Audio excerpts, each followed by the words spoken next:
अर्जुन ने दोनों ब्रह्मास्त्र को वापस कर लिया। अश्वत्थामा को पकड़ करके द्रौपदी के कक्ष में दे गए। प्रिय, यह है तुम्हारे पुत्रों का हत्यारा, इसका क्या करें? तो आज द्रौपदी रो रही थी पुत्रों के लिए, आज रो करके कहती है, अर्जुन इनको छोड़ दो, छोड़ दो। मुच्चिता मुच्चिता में ब्राह्मणो नितराम, ब्राह्मणो नितराम। छोड़ दो, छोड़ दो, ये तुम्हारे गुरु द्रोणाचार्य हैं, क्योंकि पिता का बड़ा बेटा पिता का ही रूप होता है, मनुस्मृति में लिखा है। इसलिए तुमसे प्राणों की भीख मांगते, इनको छोड़ दो, उनको मत मारो, छोड़ दो। इनसे तुमने धर्म विद्या सीखी है, अनेक विद्याएं सीखी हैं, ये तुमको प्राणों की भीख मांगते हैं। पुत्र के मरने का क्या दुख होता है हमसे पूछो, क्योंकि हमारे 5 पुत्र मरे हैं। मैं तो रो ही रही हूं पुत्रों के लिए, इसकी मैया कृपी को मत रुलाओ, इसकी माँ का दुख हम देख नहीं पाएंगे, इसलिए इसको मत मारो। ब्राह्मण है, पहली बात, ब्राह्मणो नितराम गुरु, फिर गुरु है, इसलिए ब्राह्मण को नहीं मारो। महाराज अर्जुन ने कहा मेरे पुत्रों का हत्यारा है। भीम ने कहा अगर अर्जुन तुमने छोड़ दिया तो हम नहीं छोड़ेंगे, हम इसको मार। द्रौपदी ने कहा अर्जुन तुम नहीं जानते, माताओं के 3 सहारे होते हैं, बचपन में पिता का, जवानी में पति का, और बुढ़ापे पर बेटा का होता है। इसलिए इसका बुढ़ापे का सहारा मत छीनो। जानते हो ये कौन है? अश्वत्थामा, जिसने द्रौपदी के भाई को भी मारा और जिसने द्रौपदी के पुत्रों को भी मारा। ध्यान देना, मायके में सबसे प्यारा क्या होता है माताओं? भाई, और ससुराल में बेटा। जो सबसे प्रिय है, 2 जगह के प्रियों को मारने वाला ये हत्यारा है। इतना बड़ा हत्यारा होने पर भी द्रौपदी ने क्षमा कर दिया। धन्य है, भगवान की आंखों से आंसू निकल आए, युधिष्ठिर की आंखों से आंसू आए कि जगत में बहुत सी स्त्रियां देखी हैं, माताएं देखी हैं, पर द्रौपदी जैसी महान धैर्यवान मैंने जगत में नहीं देखी। भगवान की आंखों से आंसू बरसे। धन्य है। आज क्या करना चाहिए? अर्जुन ने पूछा। भगवान ने कहा अर्जुन, ब्रह्म बंधुर्न हंतव्यातिताई बदारणा मये वो भय मात्मादम तुम परिहपयानुशासन। ब्रह्म बंधुर्न हंतव्य, ये ब्रह्म बंधु है। ब्रह्म बंधु को कभी मारना नहीं चाहिए, माने ब्राह्मण को कभी मारना नहीं चाहिए। आतताई बदारणा, हाँ अगर कोई आतताई है, आतताई किसको बोलते? बच्चों को मारने वाला, अग्नि लगाने वाला।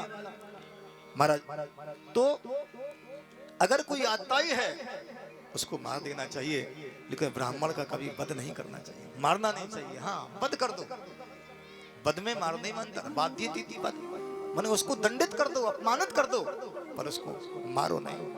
अगर तुम मार दोगे तो ये छोटी सजा हो जाएगी, और उसका अपमान कर दोगे तो सारा जीवन मरा हुआ घूमेगा। अर्जुन समझ गए, तलवार निकाल करके चोटी काट ली, मुंडन कर दिया, धक्के मार के निकाल दिया। ब्राह्मण सम्मान का भूखा होता है, उसका अपमान हो गया। ध्यान देना, अपमान कर दो, अपने आप मर जाएगा। वहां से वो निकला और उसने उत्तरा के गर्भ को, अर्जुन के वंश को नाश करने के लिए उत्तरा के गर्भ में महाराज ब्रह्मास्त्र चला दिया, और उस ब्रह्मास्त्र ने उत्तरा के गर्भ को जला करके राख कर दिया। उत्तरा रोती हुई पांडवों के पास नहीं गई, भगवान के पास गई, कन्हैया रक्षा करो। पाही पाही महायोगिन देव देव जगत पते नान्यम तुद भयम पश्यम यत्र मृत्यु परस्परम। हे कन्हैया, मैं चाहे भले ही मर जाऊं, पर मेरे पेट में जो आपके भक्तों का अंश है इसका नाश नहीं होना चाहिए, क्योंकि अगर आपके भक्त का अंश मर गया तो आपकी भक्ति परंपरा का लोप हो जाएगा। इसलिए इसकी रक्षा करिए। मैं मां हूं, चाहे भले ही मर जाऊं, पर मेरे अंदर आपके भक्तों का अंश पल रहा है, ये नहीं मरना चाहिए। भगवान ने कहा उत्तरा, तब तो मैं तुम्हारे पेट में जाऊंगा, तुम मुझे बेटा बनाओगी? उत्तरा ने ओम कह दिया। अर्ध अंगूठे के बराबर के भगवान बन के गए हैं और सुदर्शन चक्र से ब्रह्मास्त्र को, अग्नि को शांत किया है। भगवान ने देखा तो परीक्षित तो जो है माँ के उदर में समाप्त हो गए। भगवान ने कहा अगर ऐसे में निकल जाऊंगा तो लोग कहेंगे भगवान ने भी परीक्षित को जीवित नहीं कर पाया। भगवान ने देखा कि परीक्षित की उम्र तो केवल इतनी है कि माँ के उदर में आए वह समाप्त हो जाए, क्या करूं? तो ऐसा कहते हैं कि भगवान ने एक अंश को परीक्षित के शरीर में स्थापित कर दिया। इसलिए तो परीक्षित कौन है? स्वयं भगवान स्वस्थ होकर निकल आए। परीक्षित का महाराज इस प्रकार से मां के उदर में प्रतिपालन हुआ है। और आगे कुंती बुआ आई हैं और कुंती से भगवान ने कहा बुआ मांगो। मांगने के लिए कहा तो कुंती ने जो मांगा वो किसी ने नहीं मांगा। कुंती ने क्या मांगा?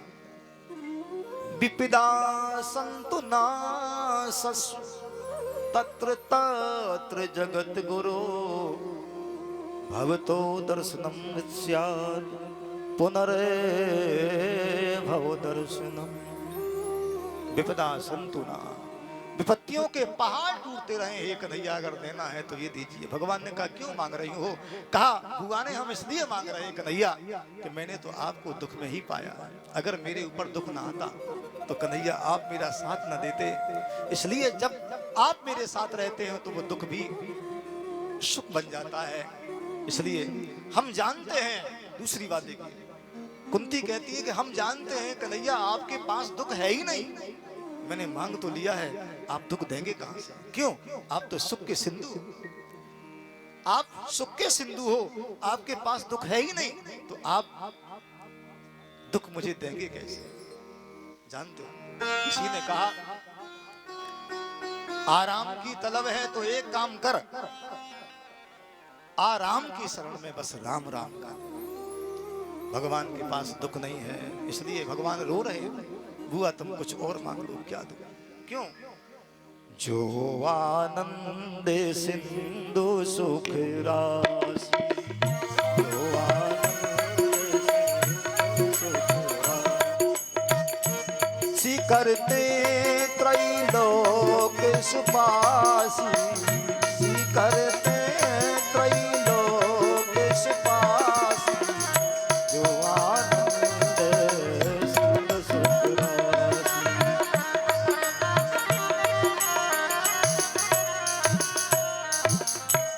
आनंद के सिंधु हो प्रभु। भगवान ने कहा बुआ कुछ और मांग लो। कहा नहीं कन्हैया, अगर दुखों से चोट खाई न होती, दुखों से चोट खाई न होती तो कन्हैया तेरी याद आई न होती। इसलिए दुख में तूने मेरा साथ दिया है। सुख के माथे सिल पड़े जो हरि दे ये भुलाए, बलहारी बा दुखन की जो हरि सो दे ये मिला है। बुआ को ऐ मस्तु भगवान ने कहा। और इसके बाद कुंती बुआ ने कहा कन्हैया वो बात मुझे याद आ रही है, जिस समय मैया ने तेरे को उखल से बांध दिया, तुम्हारी आंखों में जो काजल लगाया था उससे आंसू बह बह के काजल ने तुम्हारे मुंह को काला कर दिया। बड़ा सुंदर तुम्हारी छटा लग रही थी और उस छटा को निवेदन किया है। और इसके बाद में कुंती बुआ को वरदान दिया है। और जानते हो जगत में भगवान से बड़ा कोई उदार नहीं है। जिसने जो भी मांगा भगवान ने उसी को उसे दिया। इसलिए बड़ा सुंदर पद किसी ने लिखा है, को उदार जग माही ऐसो, को उदार जग माही बिन सेवा जो द्रवे दीन पर, राम सरस को नाही ऐसो को उदार जग माही। भगवान से बड़ा कोई महाराज उदार नहीं। इसके बाद भीष्म पितामह का अंतिम समय आ गया, उत्तरायण का समय आ गया। प्राणों को त्यागना चाहते हैं, भगवान को याद कर रहे हैं। महाराज भगवान को बुला रहे हैं। भगवान की आंखों में आंसू निकलने लगा और पांडवों को लेकर के भीष्म पितामह के पास गए हैं। भीष्म पितामह ने भगवान को देख करके एक निवेदन किया, कन्हैया अब मैं तुम्हारी पूजा करूं तो कैसे करूं? हमारे शरीर में कोई ऐसी जगह नहीं है जहां अर्जुन का बाण न लगा हो। मेरे हाथ भी काम नहीं करते, मुझ में शक्ति भी नहीं है, पर मैंने अपनी आंखों में 2 आंसू बचा के रखे हैं। हे गोविंद, इन 2 आंसुओं को आप स्वीकार कर लीजिए। अर्जुन से कहा, अर्जुन जानते हो कौन है? बोले मेरे कन्हैया मेरे भाई हैं। कहा जिनको तुमने भाई समझा, सखा समझा, जिनको तुमने दूत बनाया, सारथी बनाया, तुम उनको नहीं जानते? वो साक्षात भगवान हैं। ये साक्षात भगवान हैं। इसे वही भगवान साक्षात दाधो नारायण पुमान, साक्षात भगवान है। अच्छा, भगवान ने कहा दादा ये बताओ कि आपने मुझे बुलाया क्यों? बोले इसलिए कि आज मैं प्राणों को त्यागना चाहता हूं और ये चाहता हूं कि मैं मरूं तो आपकी याद में मरूं, आपको देखते देखते मरूं। इसलिए आप खड़े हो जाइए, बस आपकी छटा को निहार करके अपने प्राणों का त्याग करना चाहता हूं। बहुत प्यारा। तो बोले आपको मेरी प्रतीक्षा करनी पड़ेगी, जब तक मैं मर न जाऊं, मेरे प्राण न निकल जाएं, तब तक आप यहां से जाइएगा मत। सादेव देवो भगवान प्रतीक्षिता कलेबरम व्यादिदम हिनो में हम। भगवान ने कहा कब तक प्रतीक्षा करूं? बोले जब तक मैं मर न जाऊं। आहा, इसी प्रकार से प्रसन्न आशा ये पीतांबर लहराती रहे, आपके चेहरा को देखता रहूं, बस मैं यही चाहता हूं। मंद मंद मुस्कान। इतना तो करना स्वामी जब प्राण तन से निकले, इतना तो करना स्वामी जब प्राण तन से निकले। उस वक्त जल्दी आना, नहीं श्याम भूल जाना, राधे को संग लाना जब प्राण तन से निकले। पीतांबरी कसी हो, मन में छवि बसी हो, होठों पे कुछ हंसी हो, जब प्राण तन से निकले। उस वक्त जल्दी आना, नहीं श्याम भूल जाना, राधे को संग लाना जब प्राण तन से निकले। आज महाराज भीष्म पितामह ने स्तुति की है, कन्हैया मुझसे बोला नहीं जाता। भगवान ने कहा मैं शक्ति देता हूं, जब तक आप बोलेंगे आपको कोई दर्द नहीं होगा, कोई थकावट नहीं होती होगी। बड़ा सुंदर महाराज नीति का वर्णन किया है।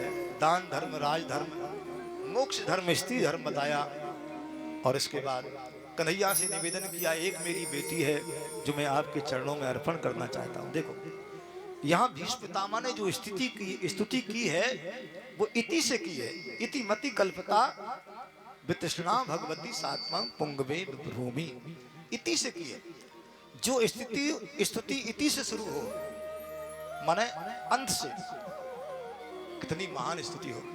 इति मति, हे कन्हैया मेरी एक बेटी है जो मैं आपको समर्पित करना चाहता हूँ। लोगों ने कहा भीष्म पितामह का तो विवाह नहीं हुआ, बेटी कहां से हुई? तो बताया कि मेरी जो मति है, मेरी जो बुद्धि है, यही मेरी बेटी है। ये बुद्धि रूपी मति है, बुद्धि रूपी बेटी है, इसको आप अपने चरणों में जगह दे दीजिए। आहा, यद्यपि मैं जानता हूं, भीष्म पितामह कहते हैं आपको मेरी बुद्धि की आवश्यकता नहीं है, क्योंकि आपके पास तो हजारों करोड़ों बुद्धियां हैं, लेकिन जब भी कभी लीला करनी हो कन्हैया, तो मेरी बुद्धि से आप जरूर लीला कर लीजिए, इसको अपने चरणों में जगह दे दीजिए। इतना कहते कहते याद करने लगे, वो बात मुझे याद आती है जब किसी को सेनापति, किसी को रथी, महारथी बनाया गया और मुझे महाराज महारथी बनाया गया, तो भीष्म पितामह कहते हैं मैंने पूछा कन्हैया तुम क्या करोगे? तो कन्हैया ने कहा सारथी बनो रथ के बेको मेरो काम, हो युद्ध न्यायबद्ध युद्ध को नियम ना बिगाड़ू, मैं केवल सारथी हूं, रथ होऊंगा। भीष्म पितामह ने कहा अगर मैं एक बाप का होऊंगा तो आपको शस्त्र उठाना पड़ेगा। भगवान ने कहा मैं एक बाप का होऊंगा तो शस्त्र नहीं उठाऊंगा। ध्यान देना, आज भक्त भगवान में हो गई। आज अर्जुन को लक्ष्य बनाया, भीष्म पितामह ने बाणों की वर्षा की, अर्जुन भयभीत हो गए। महाराज धनुष बाण छूट गया। कन्हैया से कहा कन्हैया बाबा मुझे मार देंगे, रक्षा करो।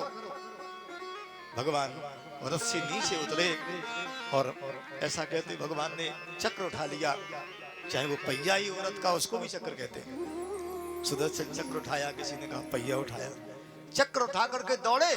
भीष्म पितामह कहते ऐसे दौड़े जैसे एक मतवाले हाथी पर को कोई विशाल सिंह दौड़ता है। आहा, उस समय भगवान का पीतांबर हवा के वेग से बह रहा था, पसीना मस्तक पर आ गया था, जिसमें श्वेत पसीने की बिंदु सूर्य की किरण से चमक रही थी। बड़ा सुंदर मुखमंडल लग रहा था। उस छठा को याद किया है। भीष्म पितामह ने कहा कन्हैया आपके प्रण का क्या हुआ? आपने जो प्रण किया था कि मैं शस्त्र नहीं उठाऊंगा, ध्यान देना। तो भीष्म पितामह से कन्हैया ने कहा जाके होवे बाप के बचावे निज लाज सोई, वो मेरी कहा लाज मेरे बाप तो अनेक। जिसको एक बाप हो, जिसका एक बाप हो, लाज की तो उसको रहती, मेरी क्या लाज? कोई कहे नंद यशोदा के कुमार जे, कोई वसुदेव देवकी के बता में, अग्नि जल खम्भ नभ से प्रकट हूं, मेरी कहा बात मेरे बाप तो अनेक। धन्य है। इस प्रकार से बड़ा सुंदर भीष्म जी के साथ कन्हैया की चर्चा होती है। अंत में महाराज भीष्म पितामह ने कहा प्रभु आज मेरा अंतिम समय है। 160 वर्ष अवस्था थी भीष्म पितामह की, ऐसे कहते। उत्तरायण का समय आ गया और मकर संक्रांति के दिन भीष्म पितामह ने 11 पुष्पमालिनी छंदों से स्तुति की है, और जिसको कहते हैं भीष्म गीता। भीष्म जी ने जो उपदेश किया है महाभारत के शांति पर्व में, बहुत वर्णन इसका है। तो महाभारत से 3 रत्न निकले, महाभारत से 3 रत्न निकले। महाभारत 3 रत्न, गीता, विष्णु सहस्त्रनाम और तीसरी है विदुर नीति। ये 3 महाभारत के रत्न है। और इसके बाद एक बात कन्हैया से पूछिए, कन्हैया एक बात बताओ, मुझे 100 जन्म की याद है कि मैंने कोई ऐसा पाप नहीं किया, पर मुझे जो बाणों की सैया मिली है क्यों मिली? तो भगवान ने कहा 103 जन्म पहले आपने एक सर्प को कांटों पर डाला था, और जो भी व्यक्ति जैसा कर्म करता उसको फल जरूर भोगना पड़ता है, और उसी के कारण आपको ये मिला है। तो कहने का मतलब यह है कि आज भीष्म पितामह ने अंतिम समय में भगवान से 54 दिन तक अर्जुन की बाणों की बनाई हुई सैया पर लेटे रहे। भगवान को देखते देखते महाराज जल तत्व जल में समाहित हो गया, अग्नि तत्व अग्नि में, वायु तत्व वायु में, आकाश तत्व आकाश में समाहित हो गया। पंचभूतों में समाहित हो गए और अपना शरीर त्याग दिया। भीष्म पितामह ने भगवान के नेत्रों से आंसू आए और अर्जुन से कहा अर्जुन आज एक भारत का महान धर्मात्मा वीर इस धरा को छोड़ करके चला गया। 8 वसुओं में महाराज धो नाम के वसु थे, ऐसा कहते हैं। भीष्म पितामह अपने दिव्य लोक को पधारे और एक भीष्म पितामह 160 वर्ष तक जिए। कैसे जानते हो? एक बड़ा सुंदर सूत्र सुना है मैंने किसी संत से। इस सूत्र को अगर आपने जीवन में अपना लिया तो ऐसा कहते हैं कि 100 साल तक आप भी जी सकते हैं। क्या करना चाहिए? बोले भोजन आधा पेट कर दुगुना पानी पी। आधा पेट भोजन करो, 2 गुना पानी पियो। 3 गुण हंसी, 4 गुण श्रम। 3 गुनी हंसी, प्रसन्न रहो, और 4 गुनी मेहनत करो तो 125 साल सो तक जी, 125 साल तक जी। 100 नहीं, आगे बढ़ जाओगे। बहुत जियो, तो ये गारंटी है, संत कहते हैं 100 साल तक जियोगे पक्का। तो भक्ति हो तो भीष्म पितामह जैसी भक्त, भीष्म पितामह जैसा कोई नहीं हुआ। जितनी प्रतीक्षा भक्त भगवान की करते हैं उससे ज्यादा भगवान भक्त की प्रतीक्षा करते हैं। नामदेव जी की प्रतीक्षा भगवान करते थे। एक दिन नामदेव बीमार हो गए तो भगवान रुक्मिणी के साथ बैठे उचक उचक कर देख रहे थे। रुक्मिणी ने कहा प्रभु उचक उचक कर क्या देख रहे हो, ऐसे बार बार देखते हो, किसकी प्रतीक्षा कर रहे हो? बोले नामदेव की, कि आज नामदेव क्यों नहीं आया। तो पता लगाया तो उस दिन नामदेव को बुखार आ गया था। ध्यान देना, जैसे आप एक माला फेरते हैं तो भगवान आपकी 100 माला फेरते हैं, ऐसा नहीं है। आप जितना भगवान से प्रेम करते हैं भगवान उससे दुगना प्रेम आपसे करते हैं। जो मोए धावे एक पग पग धाऊं मैं 60, वो पीछे पीछे मैं फिरूं कभी न छोड़ूं हाथ। भगवान उसको कभी नहीं छोड़ दे। इसके बाद परीक्षित का जन्म हुआ। परीक्षित के 2 नाम रखे, विष्णुराज, परीक्षित। परीक्षित की जन्म कुंडली बताई, अर्जुन के समान धनुर्धारी होंगे, बलि के समान महाराजदानी होंगे, प्रहलाद के समान भगवान के भक्त होंगे। और एक गड़बड़ करेंगे क्या, एक ऋषि के गले में सर्प मार के डालेंगे, मरा हुआ सर्प डालेंगे, जिससे इनको श्राप लगेगा। 7 दिन के बाद तक्षक नाग के द्वारा ये परमधाम को जाएंगे। युधिष्ठिर ने कहा जाओ तक्षक को पकड़ के लाओ, उसको मैं अभी मार दूं। ब्राह्मणों ने कहा नहीं मारा जाए, ऐसा नहीं, आपने पूरी बात सुना दो। सुखदेव जी के द्वारा कथा सुन करके भगवान के दिव्य धाम को प्राप्त करेंगे, इसलिए तक्षक को मारना नहीं है। और इसके बाद महाराज ऐसी कथा है कि जो धृतराष्ट्र जो थे, विदुर जी धृतराष्ट्र को लेकर, गांधारी को लेकर के और वन में चले गए हैं। एक एक करके सबका शरीर छूट गया। अर्जुन सबसे अधिक द्वारकापुरी में रहते हैं। 7 महीने हो गए लौट करके नहीं आए। युधिष्ठिर घबराने लगे, क्या बात है, न जाने क्यों मुझे अब शगुन हो रहा है, क्या कारण है। तो आज 7 महीने के बाद अर्जुन लौट करके आए और कहा भैया कन्हैया मुझे छोड़ करके चले गए, सुधाम पधार गए और हमारे लिए आदेश कर गए कि आप सब पांडव अब यहाँ से हिमालय की यात्रा करना। तो 5 भाइयों ने हिमालय की यात्रा की है। धीरे धीरे करके 4 भाई बर्फ में समाहित हो गए। लेकिन ऐसा कहते हैं जिस समय हिमालय की यात्रा कर रहे थे तो एक तालाब में जल पीने की इच्छा हुई। तो क्या देखा, कोई पुरुष बैठा है। उसने कहा हमारे प्रश्न का उत्तर दे दो फिर जल पी सकते हो। क्या है तुम्हारा प्रश्न? तो बताया मेरा प्रश्न ये है कि एक कुआं 4 कुआं को भरता है, वो 4 कुआं मिलकर के एक कुआं को नहीं भर पाते, इसका उत्तर क्या है, इसका मतलब क्या है? किसी ने उत्तर नहीं दे पाया, सब बेहोश हो गए। युधिष्ठिर ने उत्तर दिया ऐसा तो कलयुग में होगा कि एक माँ बाप 4-4 बच्चों का पालन पोषण करेंगे, लेकिन 4-4 बेटा होने पर भी माँ बाप दुखी रहेंगे, ऐसा कलयुग में होगा। ध्यान देना, कलयुग में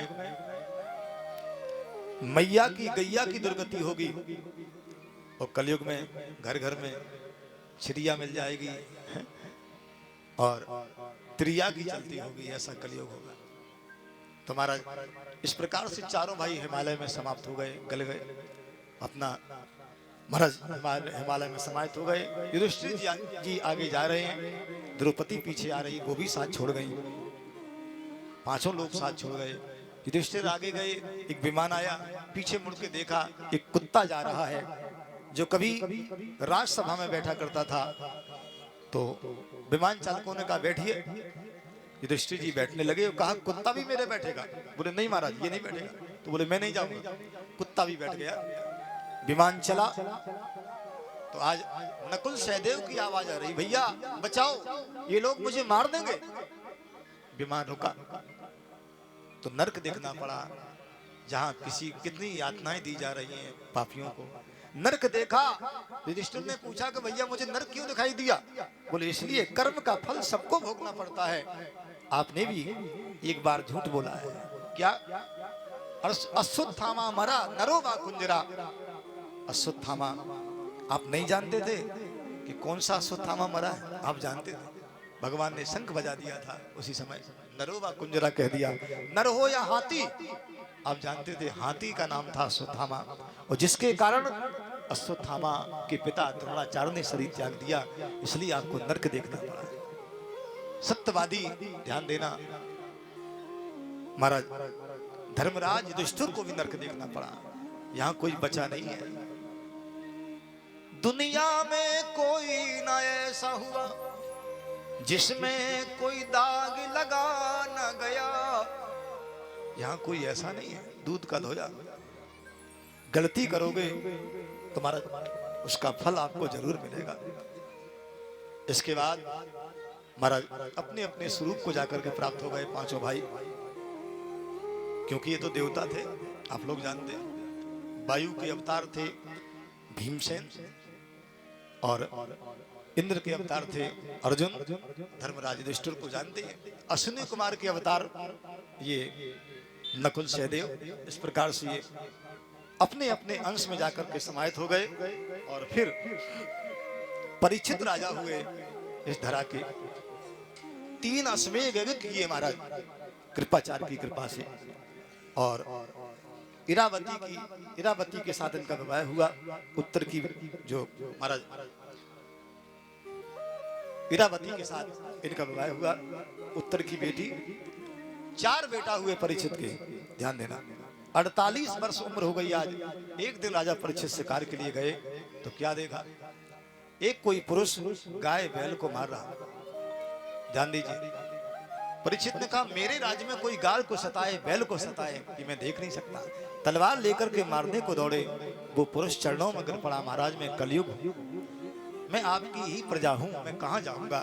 तो राजा परीक्षित ने 4 जगह दे दी, ध्यान देना। 4 जगह दे दी, ध्यान देना। इन 4 जगह की कमाई से धन कभी नहीं कमाना चाहिए, और ये 4 जगह की कमाई में ही, इन 4 जगह की कमाई से जो सोना बनवाता है उसी में कलयुग का वास होता है। 4 जगह कलयुग का वास है माताओं भाइयों, ध्यान देना। कौन सी? धूतम पानम स्त्रिया सूना यत्रा अधर्म चतुर्विधा। 4 जगह अधर्म की है और 4 जगह धर्म की है। धूतम पानम स्त्रिया सूना, और 4 धर्म के, सत्य शौच दया दान, ये धर्म की जगह है महाराज। कलयुग में केवल एक रह गया पैर धर्म का, दान। ये न के विद कीने दान किए कल्याण। तो धूतम, जुआ की कमाई जो कमाएगा उसमें कलयुग का वास होगा। धूत माने जुआ।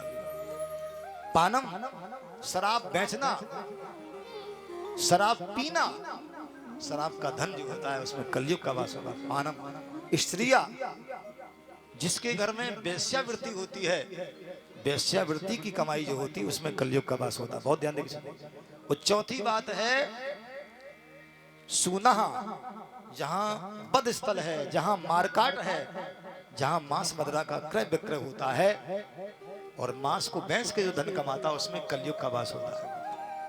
4 जगह कलयुग को दे दिया, ध्यान देना। इन 4 जगह की कमाई से सोना नहीं बनवाना चाहिए। अब देखो, कलयुग ने कहा महाराज ये 4 जगह कम है, 5वीं जगह और दे दो। तो 5वीं जगह और दे दी, क्या? सूनहा। 5वीं जगह होगी जात रूप मदात प्रभु, माने सोना। सोना दोनों प्रकार से खराब होता है। अधिक सो जाओगे तो सोना चले जाएगा, और सोना है तो सोना कहाँ है? जो सोते ही रहते हैं मस्त, उनके पास कहाँ सोना भैया? नींद तो उसी को आती जिसके पास पैसा सोना नहीं होता है ना, और जिसके पास सोना उसको सोना कहाँ है? नींद आएगी। तो महाराज 4 जगह दे दी, 5वां सोना दे दिया। बोले ये 4 जगह की कमाई जो करेगा, ध्यान देकर सुनिए, उसमें कलयुग का वास होगा। अब देखो, अब माताएं सोचेगा महाराज हमारे पास, सबके पास सोना ही है, अब क्या करें, फेंक दें? सोना फेंकना नहीं है। जो ये 4 जगह बताई गई हैं, इनकी कमाई से जो सोना बनवाएगा उसमें कलयुग का वास होगा। सब पैसे में नहीं, जो न्याय पूर्वक धर्म पूर्वक कमाई करेगी मेहनत से, उनका सोना कोई खराब नहीं है। सोना वो खराब है जो 4 जगह के पैसे से बनाया जाए। तो ये 4 जगह दे दिया। कलयुग ने कहा महाराज हमारा बहुत बड़ा परिवार है। कलयुग का परिवार सुनो, अनतम मदम कामम रजो बैरम च पंचमम। अनत माने झूठ, ये कलयुग का परिवार। मद, काम, रजोगुण, बैर, ये 5 बेटा है कलयुग के। तुम्हारा इसके बाद कलयुग चला गया, राजा परीक्षित घर में आए। एक दिन जरासंध का मुकुट निकाला, बहुत सुंदर था, चमक रहा था, उसको पहना, पहन करके शिकार के लिए गए। कलयुग उसी समय सवार हो गया। ध्यान देना, क्यों? जरासंध ने अधर्म पूर्वक कमाई की थी, इसलिए अधर्म पूर्वक जो कमाई होती है उसी पर कलयुग सवार होता है। कलयुग बैठ गया उसी सोने, उसी मुकुट पर, और राजा को रास्ता बुला दिया। चढ़ बर बाज बारी के राजा, चढ़ बर बाज बारी प्रज्ञा कर सबे साज समाजा।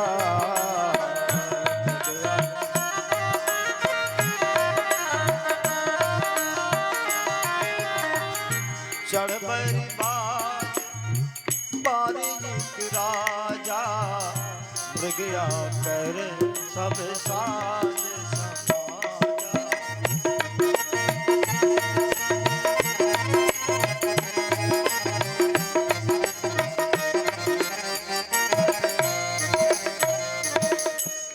एक बार राजा शिकार के लिए गए, अनेक राज्यों को जीतते हुए यमुना के किनारे क्या देखा? महाराज घूमते हुए राजा, भूख प्यास लगी, घूमते हुए रास्ता भटक गए। जब भूख प्यास लगी तो सोचा कहाँ चलें? सोचा किसी संत के पास जाएं जो मुझे जल पिलाएंगे। एक संत के आश्रम पर गए जिनका नाम था समीकी। नेत्र बंद करके भगवान के ध्यान में मस्त थे, बाहर का कोई ज्ञान न था। राजा ने सोचा ये संत है, मेरा स्वागत करेंगे, मुझे भोजन कराएंगे, जल पिलाएंगे, लेकिन ध्यान नहीं था, क्योंकि थे ही नहीं यहाँ, भगवान में मस्त थे। राजा को क्रोध आ गया, क्योंकि कलयुग सवार हो गया था। ध्यान देना, जब आप रास्ता भटक जाएं तो समझो कलयुग सवार हो गया। किसी संत का अपराध करें तो समझो कलयुग सवार हो गया। असली संत को राजा परीक्षित ने नकली संत समझ लिया, यही भूल कर दी। और भानु प्रताप ने क्या किया? नकली को असली समझा तो क्या हुआ? रावण बनना पड़ा। और जब असली को नकली राजा परीक्षित ने समझा तो उसका परिणाम क्या हुआ? आहा, भगवान से मिला दिया। धन्य है, असली संत में नकली में यही अंतर होता है। नकली काम के पास पहुंचाता है और असली राम के पास पहुंचा देता है, इतना अंतर होता है। तो महाराज वहीं पर एक संत पड़ा था, उसको धनुष की नोक से उठाया और महात्मा के गले में डाल दिया। ये अपमान कर दिया, ये कलयुग ने कराया। बस राज में आए, मुकुट उतारा, सोचा मैंने एक संत का अपराध किया है, हे प्रभु मुझे इस अपराध का दंड मिल जाना चाहिए, इसी शरीर से मैं भोग लूं। भगवान से निवेदन करते मुझे क्षमा कर देना, जिन ऋषियों की मैं पूजा करता था उनका मैंने अपमान कैसे कर दिया, मुझे दंड बहुत जल्दी मिलना चाहिए। ऐसा राजा सोच रहा है, राजा की सोच है। इधर एक गौरमुख नाम का शिष्य था समीक का, और सिंगी से कहा, जो समीकी का बेटा है, आपके पिता को एक राजा ने सर्प के द्वारा समाप्त करा दिया, तो श्राप दे दिया। महाराज सिंगी ने कौशिकी नदी का जल लिया और श्राप दे दिया, जिस राजा ने मेरे पिता का अपमान किया है मैं श्राप देता हूं, आज के 7वें दिन तक्षक नाग के द्वारा उसकी मृत्यु हो जाए। इति लंघित मर्यादकम तक्षका सत्य में हनि, दक्षयन्ति सुकुलांगारम नोदतो में तदत्रहुम। आज के 7वें दिन तक्षक नाग के द्वारा वो समाप्त हो जाएगा, ये मेरा श्राप। हमारा श्राप दिया। राजा ने जब श्राप सुना, गौरमुख ने श्राप राजा को सुनाया। ऋषि ने कहा जाओ राजा को बता दो। तो राजा ने सर्वस्व छोड़ दिया, राज की आसक्ति त्याग दी, रानी का त्याग कर दिया, पुत्रों का मोह त्याग दिया, गंगा जी के किनारे आए, बैठ गए। कोई मुझे भगवान की कथा सुनाए बस। मृत्यु का भय नहीं है, मरने वाला संसार है, वो सबको 7 दिन में ही मरना है। किसी के लिए 8 दिन नहीं, 8वां दिन नहीं बना। 7 दिन का मतलब होता है सिर के ऊपर, कंठ के ऊपर 7 ही तो छिद्र होते। 7 का मतलब है किसी के लिए 8वां दिन नहीं बना, सबको 7 दिन में मरना है। तो राजा परीक्षित ने सब कुछ संसार की आसक्ति त्यागी, तब राजा परीक्षित की मुक्ति हुई। किसी ने कहा कि तुमसे तमाकू नहीं छोड़ी जाती, बीड़ी नहीं छोड़ी जाती, कैसे मुक्ति हो जाएगी बताओ। राजा परीक्षित ने सारे संसार की आसक्ति त्यागी तो उसकी मुक्ति हो गई। आज लोग कहते हैं महाराज आज मुक्ति क्यों नहीं होती? त्याग करना पड़ता है, बगैर त्याग के कभी किसी की मुक्ति नहीं होती। छोटी सी चीज नहीं छूटती महाराज, मोह नहीं छूटता। तो आज ऋषि मुनियों ने सब कुछ सुनाया पर किसी ने कथा नहीं सुनाई। क्यों? इसलिए जानते हैं कि इनको कथा सुखदेव जी महाराज सुनाएंगे। इसलिए बड़े बड़े ऋषि आए, अत्रि, वशिष्ठ, चमन, शरद्वान, अरिष्ट नेमि, भृगु, अंग्रा, गौतम, मेघातिथि, भारद्वाज, गौतम, पिपलाद, मैत्रेय और यहां तक लिखा है पाराशर जी बैठे और पाराशर के बेटा सुव्यास, व्यास के बेटा सुखदेव, सारा समाज बैठा, बड़े बड़े ऋषियों से भरा हुआ। लेकिन उसी समय नारद जी खड़े हुए, सुखदेव जी के पास गए और सुखदेव जी से कहा प्रभु एक राजा को श्राप लग गया है, वो मर जाएगा, इसलिए आप चलिए कथा सुना दीजिए उसको। सुखदेव जी ने कहा कोई मरे कोई जिए मुझे क्या, मैं क्यों जाऊं? ध्यान देना, तो कथा प्रभावित होकर के नहीं सुनाई, पैसे के लिए नहीं सुनाई, प्रभु भावित होकर के सुनाई। प्रभु अगर राजा मर गया तो पाप आपको भी लग जाएगा, इसलिए आप चलिए उसको कथा सुनाइए। तो सुखदेव जी जिनके 12 वर्ष मरद अवस्था है, कोई कोई 18 वर्ष बताता है, 18 वर्ष की अवस्था, भागवत में 18 वर्ष का वर्णन आया है, और काली जल के बाल हैं, और ऐसे परब्राज का 4 श्री सुखदेव जी महाराज आ रहे हैं जिनके पीछे कुत्ते भौंक रहे हैं, बच्चे धूल फेंकते हैं, अरे देखो नागा बाबा आ गया, नागा बाबा आ गया, तीर के समान तेज चलते हुए आए हैं। और उस सभा में आए जहां सारे संत बैठे थे, सब खड़े हो गए, सबने सुखदेव जी का स्वागत किया। राजा परीक्षित ने प्रणाम किया, पूजन किया, आसन डाल के बिठा दिया और प्रश्न कर दिया महाराज एक मरने वाला है, एक शीघ्र मरने वाला है, मरने वाले को क्या करना चाहिए, क्या नहीं करना चाहिए, मरने वाले को क्या खाना चाहिए, क्या नहीं खाना चाहिए, कहां जाए कहां न जाए, क्या सुने क्या न सुने, मरने वाले का धर्म क्या होता, एक मरने वाला एक शीघ्र मरने वाला। अता पृच्छामि संसिद्ध्यं योगिना परमं गुरुं पुरस्ते ये यत्कार म्रियमाणस् सर्वथा। जो मरने वाला उसको क्या करना चाहिए, मरने वाले का धर्म आप बताइए। तो जानते हो सुखदेव जी ने बड़ा सुंदर इसका उत्तर दिया है। एक अर्ज मेरी सुन लो दिलदार है कन्हैया, एक अर्ज मेरी सुन लो दिलदार है कन्हैया, कर दो अधम की नैया उस पार है कन्हैया, कर दो अधम की नैया उस पार है कन्हैया।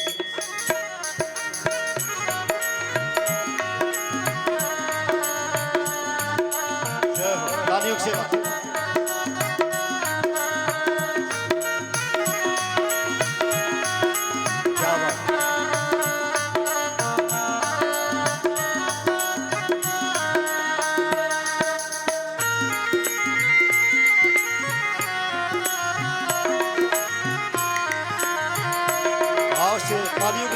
सही बात।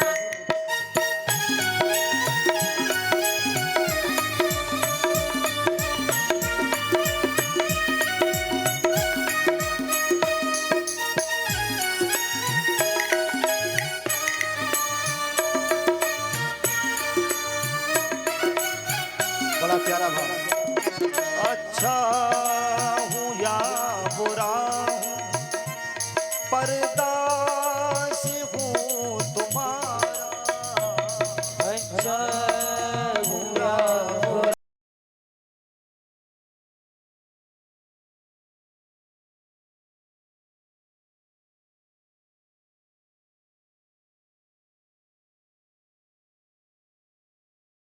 का मेरे तुम हो सम्मान है कन्हैया।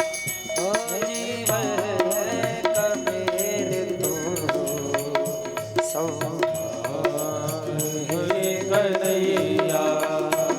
एक अर्ज मेरी सुन लो, दिलदार है कन्हैया। एक अर्ज मेरी सुन लो, दिलदार है कन्हैया।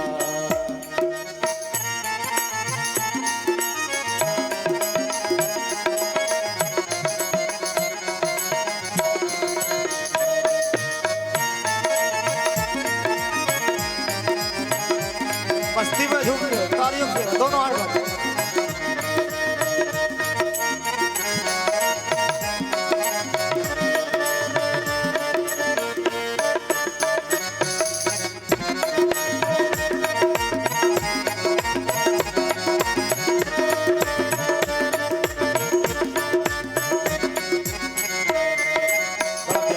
तुम हो अधम जनों को उद्धार करने वाले। ओ तुम हो तब जनों के उद्धार करने वाले।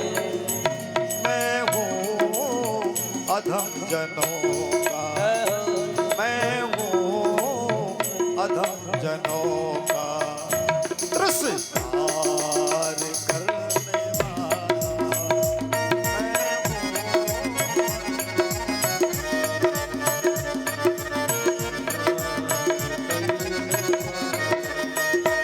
एक बार एक अर्ज मेरी सुन लो, दिलदार है कन्हैया।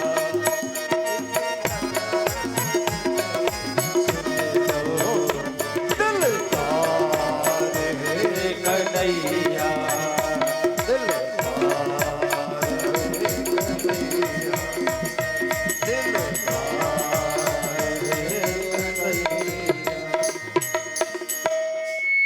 महाराज परीक्षित को श्राप तो बचपन से लग गया था। जब 5 वर्ष के थे, एक बार ऋषियों का समाज बैठा, दुर्वासा ऋषि के चरणों में एक सांप बनाया कपड़े का, वही सर पे डाल दिया। दुर्वासा जी भयभीत हो गए, श्राप दे दिया, जाओ तेरी मृत्यु सर्प से होगी। भगवान श्री कृष्ण भी बैठे थे, कहा ये बच्चा है प्रभु इसको क्षमा कर दो। तो कहा सर्प से इसकी मृत्यु होगी, पर 7 दिन पहले इसे ज्ञान हो जाएगा, जानकारी हो जाएगी कि मैं मरूंगा। उस 7 दिन में ये अपना परलोक बना लेगा, भगवान के धाम को जाएगा। महाराज सुखदेव जी का प्रश्न है, मरने वाले को, एक मरने वाला, एक शीघ्र मरने वाला क्या खाए क्या ना खाए, कहाँ बैठे कहाँ ना बैठे, क्या सुने क्या ना सुने, क्या करे क्या ना करे, ये प्रश्न है। सुखदेव जी ने कहा, राजेंद्र बरिया ने प्रश्न कृतो लोक है तम न। तुम्हारा प्रश्न बरिया ने, बरिया माने प्रशंसनीय है। क्यों? तुमने केवल अपने लिए प्रश्न नहीं किया, बल्कि जगत के हित के लिए किया है। इसलिए राजेंद्र घबराओ मत।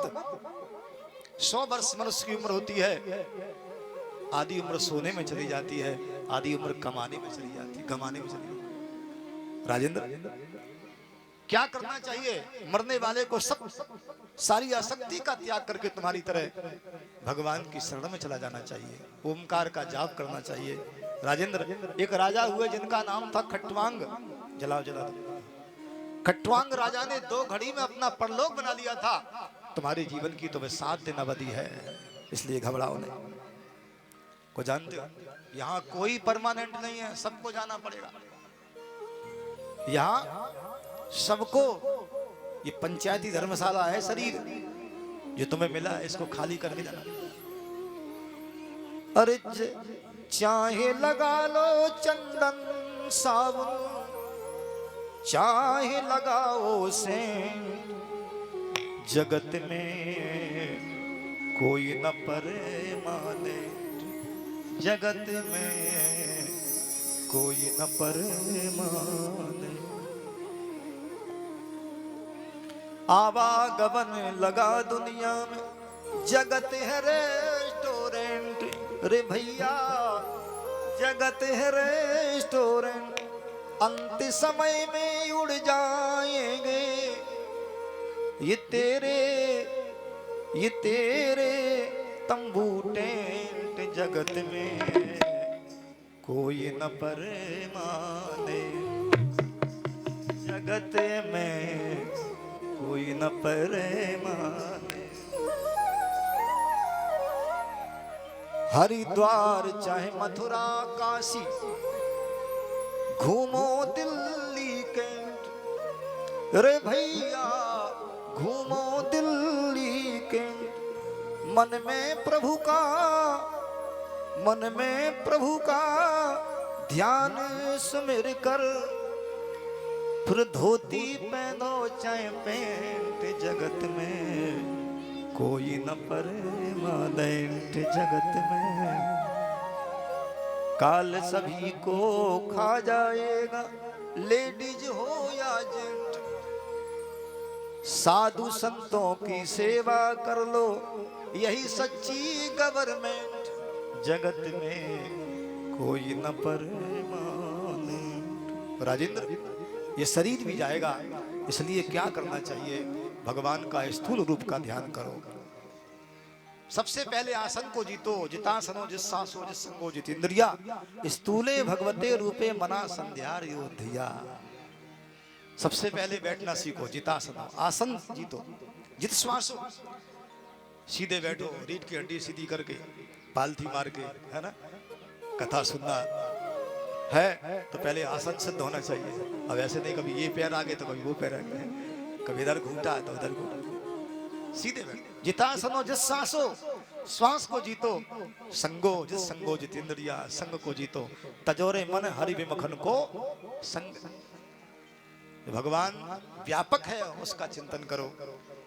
सारा ब्रह्मांड परमात्मा में है। पाताल लोकस ही पाद मूलम, भगवान के पैर का मूल जो तलवा है ना, ये पाताल लोक है। ऐसा विशाल भगवान के विराट रूप का वर्णन किया। और फिर असंग का संग करो। जानते हो किसी वस्तु में आसक्ति नहीं होनी चाहिए राजेंद्र। न जाने क्यों संत पैसे के चक्कर में फिरते हैं। चीराणे किम पथि न संति दिसंति भिक्षा।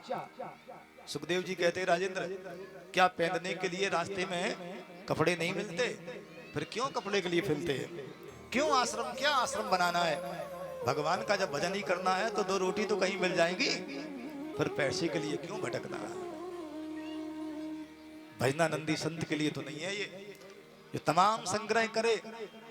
संग्रह करना तो बस खाने को जो मिल जाए उसी में संतुष्ट रहे, वही भगवान को प्राप्त करता है। कौड़ी रखे न पास में, बड़ा प्यारा भाव।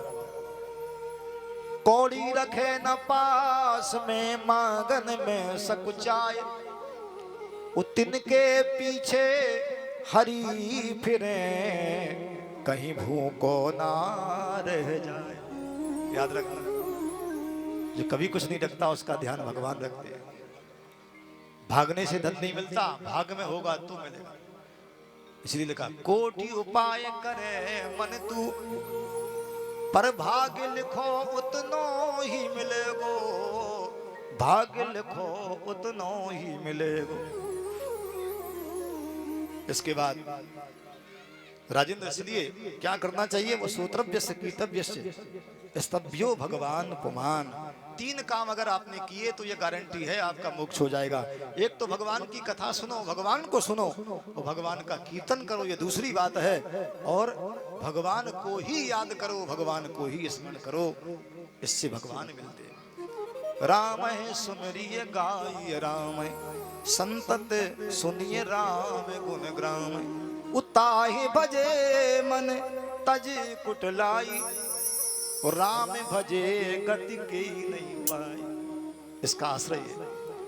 इसके बाद राजा परीक्षित ने पूछा, प्रभु भगवान तो एक है, अनेक कैसे होता? एको अहम बहुश्यामा, सृष्टि को कैसे बनाता है? तो सुखदेव जी ने कहा, राजेंद्र सुनिए, भगवान की नाभि से कमल, कमल से ब्रह्मा। ध्यान देना, भगवान की सृष्टि का सबसे पहला पुष्प है कमल। कमल से ब्रह्मा जन्मे। तो ब्रह्मा ने सोचा कि मेरा रचयिता कौन है?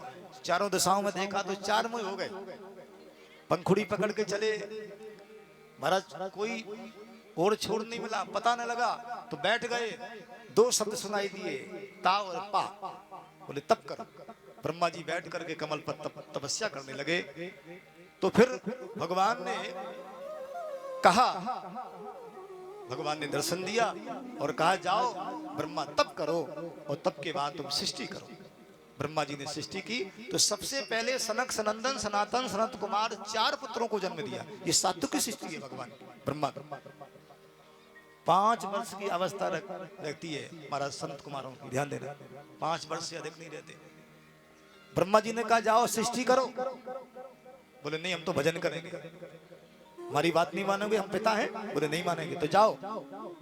क्रोध आया ब्रह्मा जी को, लाल आंख हो गई, भौएं मिल गई। वो दोनों भाइयों के मध्य से एक पुरुष पैदा हो गया, रोता हुआ, जिसका नाम रुद्र पड़ा है। आहा, शंकर जी ने कहा, क्या आदेश है? बोले जाओ सृष्टि करो। तो शंकर जी की सृष्टि आप जानते हो, जिसको कोई नहीं अपनाता उसको शंकर जी अपनाते हैं। भूत प्रेत न जाने कितने शमशानों, सबको बुला लिया, सृष्टि को बढ़ाने लगे भूत प्रेतों को। तो कोई ब्रह्मा जी की दाढ़ी नोचे, कोई बाल नोचे, कोई ब्रह्मा जी को, बाबा जी ये लो दो, दादाजी बोला दो। ब्रह्मा जी ने कहा, भाई शंकर समेटो अपनी माया, अपनी ये माया समेटो, जाओ भगवान का भजन करो। तुम्हारा ब्रह्मा जी, फिर शंकर जी ने भजन किया। संत कुमार ने तो केवल ये कहा कि हम केवल भजन करेंगे, और आपसे भगवान की भजन किया, भगवान से वरदान मांगा कि 5 वर्ष से अधिक हमारी उम्र ना हो। बोले प्रभु से ऐसा वर दो, प्रभु यूं ही रस में सने रहे, माया ममता से बचे रहे, 5 ही बरस के बने रहे माया।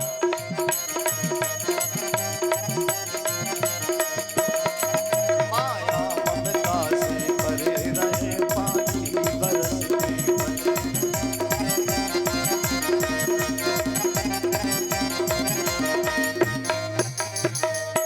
5 वर्ष के बने रहे, ये वरदान मांगा। इसके बाद ब्रह्मा जी ने शरीर से 10 पुत्रों को जन्म दिया। गोद से नारद को जन्म दिया, और मन से मरीचि को, नेत्र से महाराज अत्रि को, और कान से पुलय को, और नाभि से कृतु को। मरीचि, अत्रि, अंग्रा, पुलहस्त, पुलह, कृतु, भृगु, वशिष्ठ और दक्ष, और 10वें नारद जी को जन्म दिया गोद से। पीठ से अधर्म का जन्म हुआ और सीना से धर्म का जन्म हुआ, और एक बेटी निकली जिसका नाम सरस्वती। इसलिए लोग कहते हैं धर्म की जय हो, क्योंकि धर्म भगवान ब्रह्मा के सीना से जन्मा है, अधर्म का नाश हो। भाई एक बेटा को जय जयकार करो, दूसरे को मारो, तो पिता को अच्छा लगेगा? नहीं लगेगा है? लेकिन लोग कहते धर्म की जय हो, अधर्म का नाश हो। ब्रह्मा जी की संतान है, अगर अधर्म ना होता तो धर्म को कौन पूछता? इसलिए अधर्म भी रहे और धर्म भी रहता है। जितना जितना अधर्म बढ़ेगा उससे अधिक धर्म बढ़ेगा। किसी ने लिखा कि पापी में इतना पाप करने का सामर्थ्य नहीं है जितना भगवान के नाम में पाप से मुक्त करने का क्षमता है। भगवान के नाम में पाप काटने की क्षमता जितनी नाम में है, उतनी पापी में पाप करने की क्षमता नहीं है। तो इसके बाद ब्रह्मा जी के शरीर से एक देवी निकली, सरस्वती, जिनको देख करके ब्रह्मा जी मोहित हो गए। क्यों? एक बार गरुड़ जी ने श्राप दे दिया था ब्रह्मा जी को, ऐसी कथा आई। एक पक्षी पर गरुड़ जी मोहित हो गए। ब्रह्मा जी मुस्कुरा गए, अच्छा गरुड़ तुम तो भगवान के वाहन हो और ऐसा करते हो। गरुड़ जी ने श्राप दिया कि हम तो पक्षी हैं, पक्षी पर मोहित होना ये स्वाभाविक है। जाओ हम श्राप देते हैं ब्रह्मा कि तुम अपनी बेटी पर मोहित हो जाओगे, मेरा श्राप है महाराज। इसलिए ब्रह्मा जी मोहित हो गए। पुत्रों ने समझाया तो ब्रह्मा जी को महाराज कष्ट हुआ, दुख हुआ, लज्जित हुए, अपना शरीर त्याग दिया। दूसरा शरीर ब्रह्मा जी ने लिया, जिससे जोड़ा निकला एक स्त्री पुरुष का। पुरुष जिसका नाम मनु, स्त्री जिसका नाम शत्रुपा। जब से भये मनु शत्रुपा, जय सिया रामा। जब से भये मनु शत्रुपा, जय सिया रामा।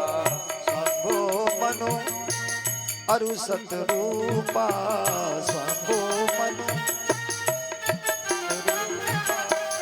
तय भई नरश्रेष्ठ अनुपा, जय सिया रामा।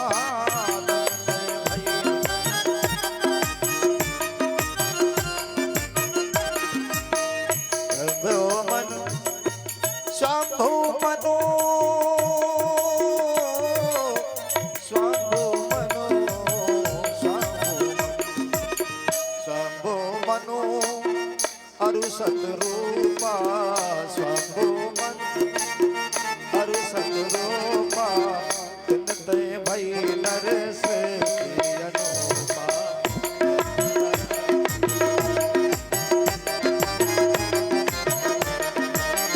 जय सिया रामा। मनु शत्रुपा से मैथुनी सृष्टि का प्रचलन चला। तब से भई नर सृष्टि अनुपा और 5 संतानें हुई मनु शत्रुपा के। 3 बेटियां 2 बेटा। प्रीवत उत्तम पाद नाम के 2 बेटा। आकृति देवहूति प्रसूति 3 बेटियां। आकृति का विवाह रुचि नाम के महात्मा के साथ हुआ। देवहूति का विवाह कर्दम नाम के जो ब्रह्मा जी के महाराज छाया से प्रकट हुए ऐसे कर्दम के साथ हुआ। और प्रसूति का दक्ष के साथ विवाह हुआ। तो कर्दम जी के साथ महाराज देवहूति जो मजली कन्या थी उसका विवाह हुआ। और कर्दम देवहूति के माध्यम से कपिल भगवान का अवतार हुआ, जो बड़ा सुंदर अपनी मैया महाराज देवहूति को सांख्य शास्त्र का उपदेश किया है। सांख्य माने बताया मैया शरीर में क्या है, 5 कर्मेंद्रियां, 5 ज्ञानेंद्रियां महाराज, मन बुद्धि चित्त अहंकार, ये 24 तत्व हैं। 25वां तत्व ये महाराज मनुष्य का शरीर है, जो बड़े भाग्य से मिलता है मैया। इसलिए भगवान का भजन करना चाहिए। मैया ने प्रश्न कर दिया, बेटा निविष्णा नितरा भूमन सद इंद्रिय तर्पणात् एन संभाव माने ने प्रपन्नाघम तमा प्रभु। बेटा ये जो इंद्रियां है ना, ये इंद्रियां मेरी भोगों से तृप्त क्यों नहीं होती।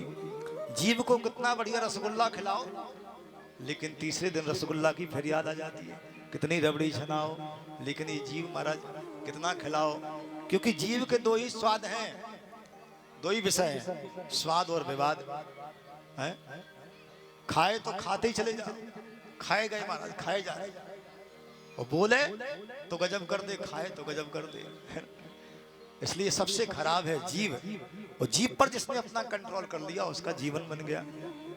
इसलिए मैया इंद्रियों को संयमित करके और मन को भगवान के चरणों में लगाओ, क्योंकि मन भगवान में लगे सबसे कठिन काम है। लेकिन जब तक मन भगवान में नहीं लगता तब तक जीव का कल्याण नहीं होता। मन क्या है? बोले मास्टर चाबी। अगर संसार में लग जाए तो ये दुर्गति करा देता है, और भगवान में लग जाए तो तुम्हारा कल्याण कर देता है। चेता सुखल से बंधाए मुक्तये चात्मतो मतिम गुणेषु सक्तम बंधाए रतम बापुंसि मुक्तये। कबरा मन निर्मल भयो जैसे गंगा नीर, वो पीछे पीछे हरि फिरे कहते कबीर कबीर। इसलिए मन आपका शुद्ध हो गया। कथा मन को सुधारती है। एक होती है शिक्षा, एक होती है दीक्षा। शिक्षा बुद्धि को सुधारती है और दीक्षा मन को सुधारता है। इसलिए महाराज, दीक्षा गुरु के बगैर कभी किसी का कल्याण नहीं होता। इसलिए गुरु सबको बनाना चाहिए। इसलिए मैया, मन को शुद्ध करो तब कल्याण होगा। मन शुद्ध होता है संतों की संगति से।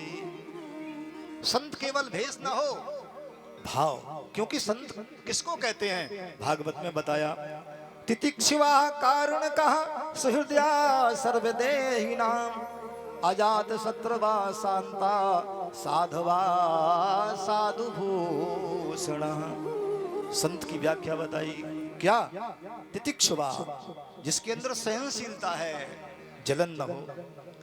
दया, करुण का मन, जिसके अंदर दया है, दूसरा लक्षण। तीसरा संत का लक्षण सुहृदया, जो सबको बराबर चाहे। ऐसा नहीं कि अपना नाती है तो उस पर हाथ फेर रहे, दूसरा कोई है तो उसको जाओ जाओ भागो यहाँ।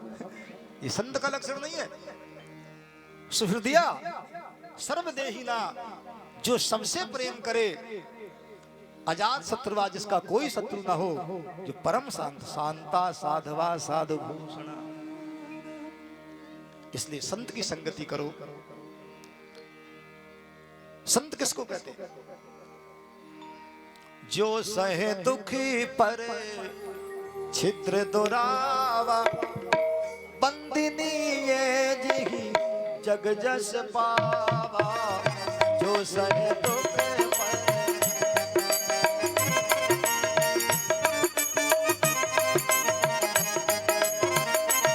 हो, समशीतल नहीं त्यागे।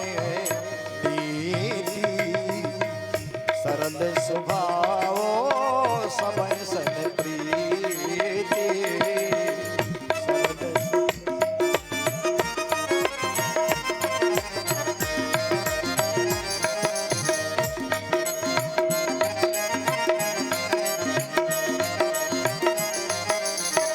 समशीतल नहीं त्यागे नीति।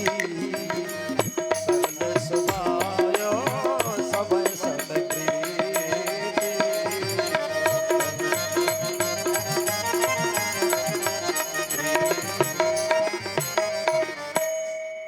मनुष्य का शरीर हजारों जन्मों के बाद, 2 अरब कितने लाख जन्मों के बाद मनुष्य का शरीर मिलता है। इसलिए इससे संतों की संगत करनी चाहिए, संतों की सेवा करनी चाहिए। मैया, स्वभाव वैसे बदलता नहीं है, लेकिन ऐसा कहते हैं संतों की सेवा से स्वभाव बदल जाता है। ऐसी कोई जगह नहीं जहां मेरा वास ना हो। मेरी इच्छा के बगैर पत्ता भी नहीं हिलता। भगवान कहते हैं, मद भयान द्वाति बातो हम सूरस्तपति मद भयान, वर्षतीन्द्रो दहित अग्नि मृत्युश्चरति मद भयान।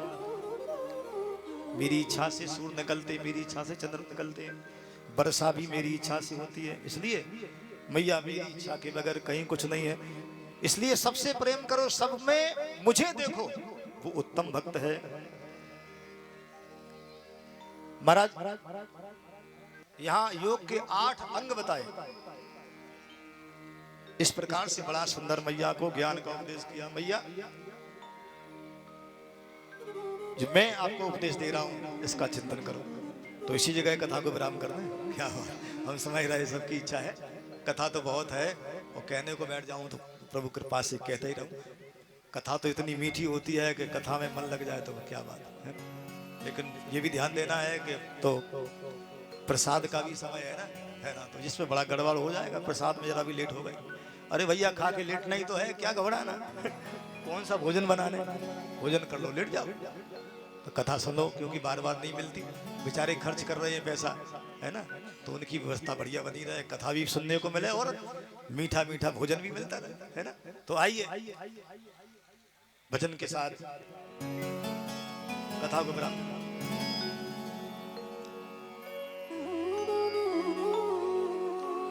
भगवान ने कहा, मैया ऐसी कोई जगह नहीं जहां मेरा वास ना हो, पर भगवान को बनाना चाहिए। कैसा? जैसे मीरा ने बनाया। आइए एक भजन के साथ।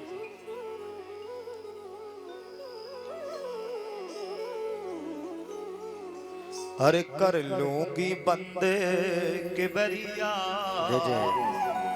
बड़े भाव से ताली। श्याम जाने न दूंगी कर लूंगी बंदे के बरिया। श्याम जाने न दूंगी। तालियां भाव से मस्ती बजाओ सभी लोग। श्याम जाने न दूंगी जी भर के सुनूंगी बसुरिया। श्याम जाने न दूंगी जी भर के सुनोगी बसुरिया। श्याम जाने न दूंगी जाने न दूंगी। श्याम जाने न दूंगी जाने न दूंगी श्याम जाने न दूंगी भर के सुनूंगी बसुरिया। श्याम जाने न दूंगी जी भर के सुनोगी बसुरिया। मस्ती में झूम श्याम सब जाने न दूंगी।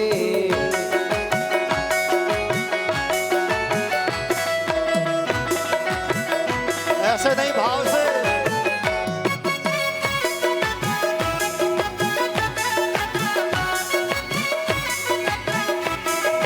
क्या बात है?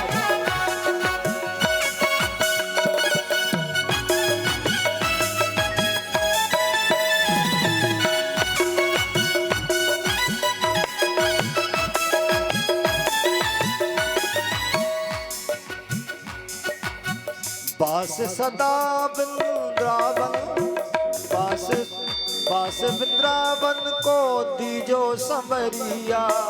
वास वृंदावन को दीजो सवरिया। बास वृंदावन को दीजो संवरिया। वास वृंदावन को दीजो सवरिया। और कट जाए कट जाए सारी उमरिया। श्याम जाने न दूंगी कट जाए सारी उमरिया। श्याम जाने न दूंगी कट जाए सारी उमरिया। श्याम जाने। दोनों हाथ उठा के प्यारे।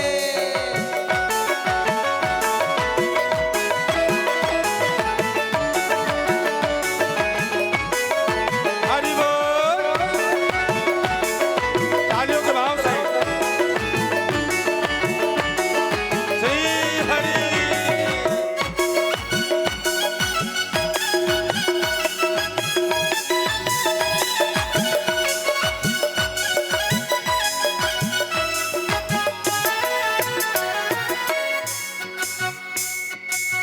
हर पल श्याम तुमको चाहो। हर पल श्याम तुम्ही को चाहो। हर पल श्याम तुमको देखो। हर पल श्याम तुम्ही को देखो। देखो देखो तुम्ही को देखो। तुम्ही को देखो। तुम्ही को देखो। और कट जाए सारी उमरिया। मस्ती में झूमते हुए जाने न दूंगी कट जाए सारे उमरिया। श्याम जाने न दूंगी सारी उमरिया। श्याम जाने न दूंगी कट जाए सारी उमरिया। श्याम जाने न दूंगी।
के बलिया श्याम जाने न दूंगे। अरे होंगे भले के बलिया श्याम जाने न दूंगे। श्याम जाने न दूंगे। श्याम जाने न दूंगे। श्याम जाने न दूंगे। सभी भक्त अपने स्थान पे खड़े हो जाएं और बड़े आनंद के साथ श्री बांके बिहारी सरकार के आरती में प्रवेश करते हैं। ओम चंद्रमा मनसो जात चक्षो सूर्यो अजायत श्रोत्राद्वायश्च प्राणिच मुखादग्निरजायत। कुलदीप भाई माइक वो दीजिए गॉड।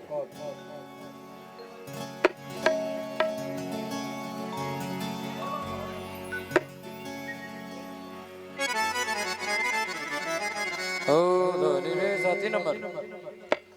श्री बांके बिहारी तेरी आरती गाऊं, हे गिरधरी तेरी आरती गाऊं। श्री बांके बिहारी तेरी आरती गाऊं।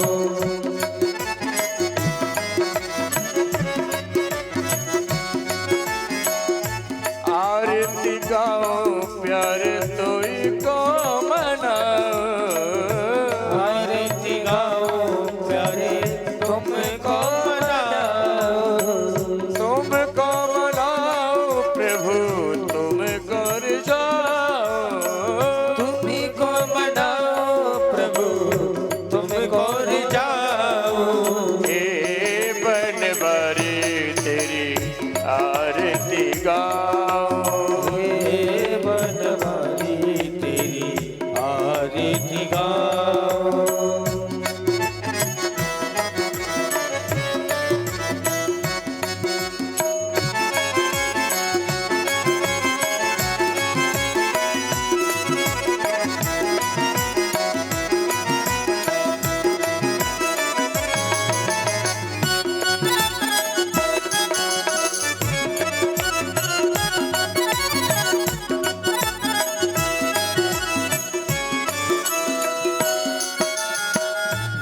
मोर मुकुट तेरे शीश पे सोहे। मोर मुकुट तेरे शीश पे सोहे। प्यारी बंसी मुनि मन मोहे। प्यारी बंसी मुनि मन मोहे। मोर मुकुट तेरे शीश पे सोहे।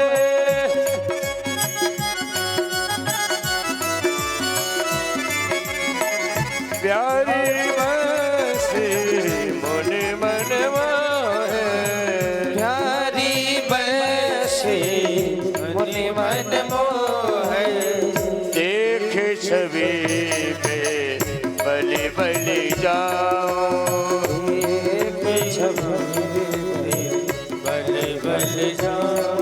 श्री बांके बिहारी तेरी आरती गाओ। श्री बांके बिहारी तेरी आरती गाओ।